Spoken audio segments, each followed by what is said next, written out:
Hi guys, ഞാൻ മീഷോയിൽ നിന്നും ഒരു ക്ലേ മേടിച്ചു. ഗണേശമൂർത്തിനെ ഉണ്ടാക്കാൻ വേണ്ടിയിട്ട് ഞാൻ തന്നെയാണ് ഉണ്ടാക്കുന്നത്. അപ്പം ഗണേശ ഫെസ്റ്റിവലിന് ഉണ്ടാക്കാൻ പറ്റിയില്ല, പിന്നെ ഓണം സമയത്ത് ഉണ്ടാക്കി വെക്കാമെന്ന് കരുതിയിട്ട് ഞാനങ്ങനെ ഗണേശനെ ഉണ്ടാക്കുവാണ്. അപ്പോൾ നമുക്ക് വീഡിയോയിലേക്ക് കിടക്കാം.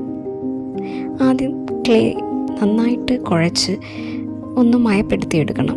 എന്നിട്ട് ആദ്യം നമുക്ക് ബേസ് ഉണ്ടാക്കിയെടുക്കാം. ഗണേശന് ഇരിക്കാൻ ഒരു ഇരിപ്പിടം വേണ്ടേ, അതിന് വേണ്ടിയിട്ട് അത് സെറ്റാക്കിയതിന് ശേഷം 2 കാല് വെച്ച് ഫിക്സ് ചെയ്തു. അതിനുശേഷം ഗണേശന് ഉടുപ്പിട്ട് കൊടുത്തു, എന്ന് വെച്ചാൽ പാൻറ്, ലുങ്കി. ഇനി ഇങ്ങനെ വരും. ഇനി കംപ്ലീറ്റ് ആയിട്ടില്ല. കംപ്ലീറ്റ് ആക്കിയിട്ട് ഞങ്ങൾക്ക് ഫുൾ വീഡിയോ കാണിക്കാം. ഇതാണ്ട് നമ്മുടെ ഗണേശൻ ഫുള്ളി കംപ്ലീറ്റ് ആയി. കുഞ്ഞു എലി, പിന്നെ കുഞ്ഞു ഗൗരിയൊക്കെ സെറ്റാക്കി ഞാൻ ഉണ്ടാക്കി വെച്ചിട്ടുണ്ട്. ഈ വീഡിയോ എല്ലാവർക്കും ഇഷ്ടമാകും എന്ന് കരുതുന്നു. നിങ്ങൾക്ക് ഇഷ്ടമായെങ്കിൽ please do like, share, comment and subscribe the channel. അതെ, ആരും പോകല്ലേ, ഇനി കംപ്ലീറ്റ് ആയിട്ടില്ല. ഗണേശനെ ഞാൻ അങ്ങനെ പൂജാ റൂമിൽ ഒരു പീഠത്തിൻ്റെ മേളിൽ തട്ടത്തിൽ വെച്ച് ഒരുക്കി ഇരുത്തിയിട്ടുണ്ട്. അപ്പോൾ ഗണേശന് കഴിക്കാൻ കുറേ ഫ്രൂട്ട്സൊക്കെ വെച്ച് നമ്മൾ 7 ദിവസം വീട്ടിലേക്ക് വെച്ചിട്ടുണ്ടായിരുന്നു. ഗണേശന് സദ്യയും പായസവും എല്ലാം ഒരുക്കി വെച്ച് സന്തോഷമായി. അങ്ങനെ നൈറ്റ് ടൈം ആയപ്പോൾ ഞങ്ങളുടെ വീടിൻ്റെ അടുത്തുള്ള സ്ട്രീറ്റിലൊക്കെ വലിയ ഗണേശനൊക്കെ വെക്കും. അപ്പോൾ അങ്ങനെ ഞങ്ങളുടെ പഴയ വീടിൻ്റെ അടുത്തുള്ള ഒരു ആണിത്. അപ്പോൾ ഞങ്ങൾ ഗണേശനെ കാണാൻ പോയി. അപ്പോൾ ഭയങ്കര ആൾക്കാരും ഭയങ്കര ഹാപ്പി വൈബായിരുന്നു. സോ പൂജയും കാര്യങ്ങളൊക്കെ വീഡിയോയിലൂടെ കാണാം.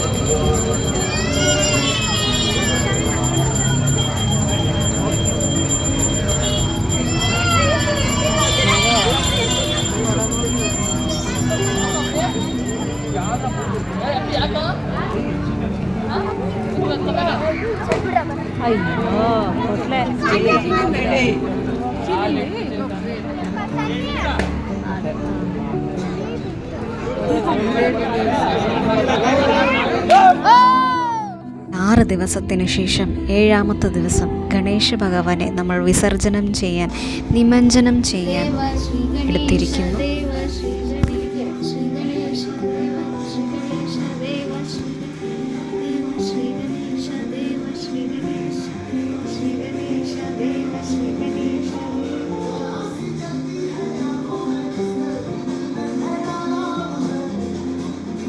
ഗണേശ ഭഗവാനെ നദിയിലോ പുഴയിലോ ആണ് ഒഴുക്കി കളയേണ്ടത്, വിസർജനം ചെയ്യേണ്ടത്. പക്ഷേ ഞങ്ങൾ ഒരു കലത്തിൽ വെള്ളം നിറച്ച് അതിലാണ് 3 പ്രാവശ്യം ഭഗവാനെ നമ്മൾ മുക്കി, എന്നിട്ട് അതിലേക്ക് ഗണേശ ഭഗവാനെ ഇറക്കി വെച്ചു.